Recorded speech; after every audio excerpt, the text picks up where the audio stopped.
lakanta wa yara a shari'a ta waka baitin waka da a shari'a su dinga yawo suna yi ta bayar da za a yi da su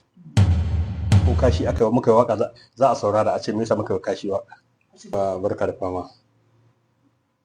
Me yake faruwa ne game da shari'ar Malam Jabbar? Alhamdulillah abin da ke faruwa game da shari'ar Malam Jabbar abu ne bayyananne wanda wasu da dama suke ganin cewa lokaci yayi da muka gano suwaye ma suke da shari'a hannun su, suwaye za su sarrafa shari'a a yi nasara, domin ba komai dai waɗanda duk suka ɗau nauyin shari'a a gwamnatin baya suka ta yawo da ita yanzu sun karaya.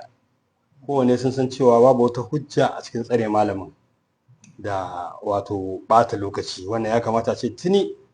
shekara 3 wannan gwamnatin ta hau yanzu tana kai, ya kamata ce tun shekarar ta farko ta saki mara shari'ar an samu nasara. Mutanen Malam Jabbar ba alfarma suke nema na kowa ba, su abin da suke neman alfarma ɗaya ce shine a bar shari'a ta yi adalci, don shari'a ana mata da baibayi. Alhamdulillah ni ina ɗaya daga cikin wanda na yi fama da shari'a tun a baya, kuma na zo ake gwabzawa tare da ya ma za a yi ƙeyar waccan gwamnatin ta dira ƙasa, kuma Allah ya ba mu nasara ta dira ƙasa ɗin, kuma muka dawo akan ita kanta wannan gwamnatin da mu muka fata da kanmu kan me ya kamata ta yi mana bayan ta san irin gudunmawar da muka bata kuma ta gaza. Har yanzu akwai damammaki tare da ita, kuma mun tabbatar mu ba za mu kafa gwamnati da baka ƙaunata ba za ta yi ba. Ka kafa ta da wani manufa wacce kake buƙatar ta biya maka buƙatarka, in ta biya me ya rage maka sai ka ajiye makaman yaƙi. To har yanzu mutanen Malam Jabbar suna kan wannan layin cewa idan aka biya musu buƙatun da ya kamata to za su iya sauke makaman yaƙin su tunkari kuma me abin da yake gaba. Wasu na ganin wannan matsala ce wadda kamar babban matsala ce wadda shafi malamai. Bayan kowa ya gani ba ma a ƙasar nan ba, wasu ƙasashe dama sun ga irin faɗa shi da aka yi da malam, wanda zama ne aka yi musamman kuma aka yi gyara ma an ƙure malam a wannan zama. Aka tafi kotu ta bawo malam ta ba dama kuma ya kasa kare kansa har aka yi kinsa. Yanzu a zai sa a ce kuma za a shigo da siyasa kuma a ce gwamna shi zai wani abu a cikin duniya. To mu kowa baya da ka fara cewa an bawa malam dama, yanzu wannan yayin sa an gama da wannan yayin tuntuni cewa an bawa malam Jabbar dama tun a zaman da aka yi na muƙabala. Wata dama aka ba shi? Shin damar mutanen su je su dau abin da ake yi su yada, ko kuma damar a bashi lokutan da yake cewa sun masa kadan a bashi dama ya yi kariyar kansa? Dukkanin abin da ke faɗa a bashi dama ya kare din, yanzu wasu malamai ne suke karewa wanda ba shi bane. Wani ma zo ta bargazar da an ganta kuma wannan hadisin ma da yake karewa yake cewa a yi maganin su kafin a zo kansu,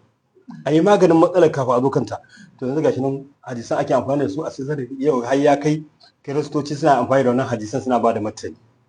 Ina malaman suke da ba su kare wannan ba? Wannan baka tabbaci. Akwai wanda an yi zama da su a baya, ko kama suna kace in sai in kama da ta kama. Akwai wanda an yi zama da su baya, da su aka tutse Malam Jabbar, aka dasa shi akan cewa sai ya ambata kaza, kuma sun dawo da kansu suna faɗin cewa abin nan ba daidai ba ne. Su yanzu suna ganin cewa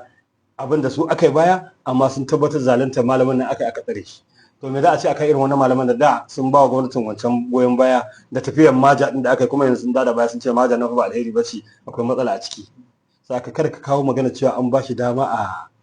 a wannan, dan kowa ya san a muƙabala ga yadda aka tsara za a yi ta, amma sai da malamin ya zo na aka dan koyi masa abin da ya masa, kuma aka hana shi sakat ya magana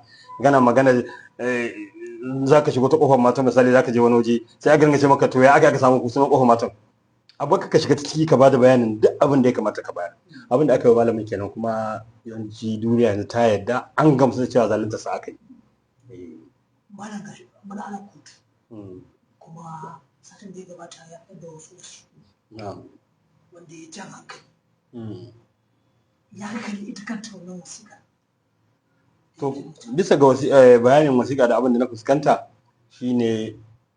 kada alƙalai kawai su zauna isu su yanke hukunci, saboda wani abin sai malamin ya zauna da kansa, sun zauna da shi zai sa su a hanyar abin da ya kamata su gane, don abubuwa ne ga sirarsa. Yau in ka kalli irin hadisai da ake tafi da su, ba don taɓa manta ba ko wani abokina da zai ce min tun kafin Malam Jabbar yana waje, sai da cewa Allah gafarta malam ga wani hadisi ya fito na Aisha ta ce bata rasa gangar jikin shugaba sallallahu alaihi wasallam lokacin da ya Isra'i da Miraji. Hadisin akwai shi. Ni ko kaina da yake ni ba ka san ba malami bane ni almajiri ne. Saka sai na fara tambaya. Malam Abdul na tambaya a lokacin. A waya na kira shi. A lokacin yana wajen gini ma ana aiki.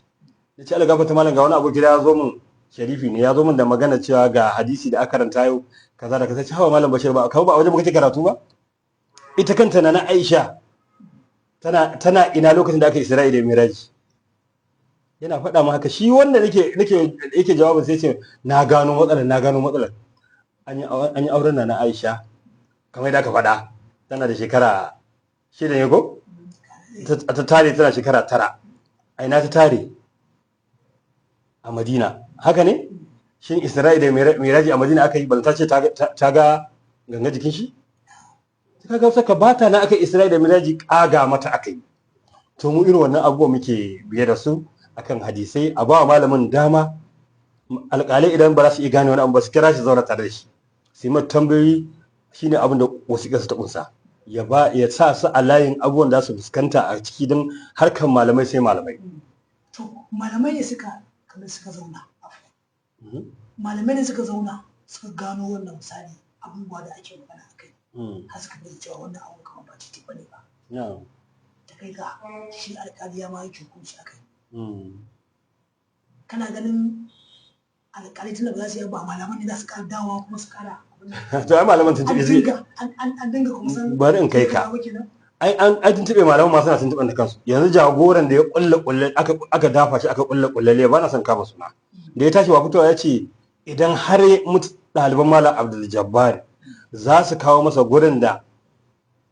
akai kaza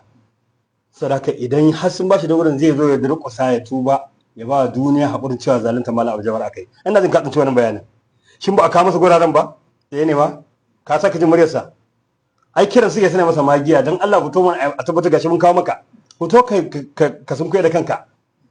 ka ba da haƙuri kamar yadda kace zaka bayar zuwa yanzu bai sun koyar da kansa ba ai irin malaman in har za su fito ina ga maka da na da ne yanzu wallahi ɗaliban malam Abdul Jabbar sun ishe su